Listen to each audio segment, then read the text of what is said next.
Yetrianzo manake Ghazi master Mr. RMF Royal Mafia family Ndikati bata Matsaga Ndikati vakavanda chanditsvaga. So me say Matsaga ndoita yekubata nengoma handifenda kamira kuvabata nengoma Matsaga ndoita yekubata nengoma handifenda kamira kuvabata nengoma vakanditibata ndovabata nemangoma ini ndovabata sori maheta havasi kundiketa nemangoma ini ndovabata vamwe ndavaona vari kurova hakata vachida kuti zvangu zvisakwidze makata havasi kundiketa pamangoma ndine data vachashamisika ndatokwidza makata Matsaga ndoita yekubata nengoma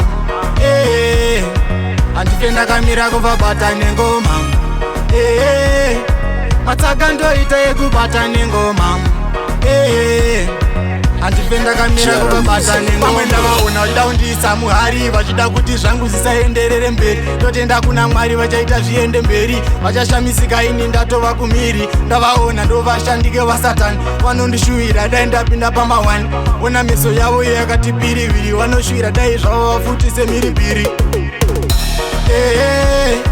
Matsaga ndoita yekubata nengoma handifenda kamira kuvabata nengoma Matsaga ndoita yekubata nengoma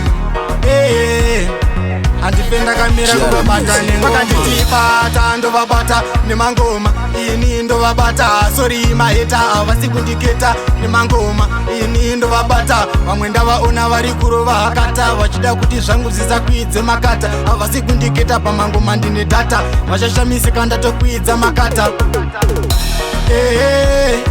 Matsaga ndoita yekubata nengoma handifenda kamira kuvabata nengoma Matsaga ndoita yekubata nengoma handifenda kamira kuvabata nengoma. Yeah man, it's Anzo man to the max from Ghazi master Royal Mafia family to the fullest. Yeah man, big up glad blessed and yeah kushiti rasfiti tell them who chatia yeah Brendon yeah Byron Production.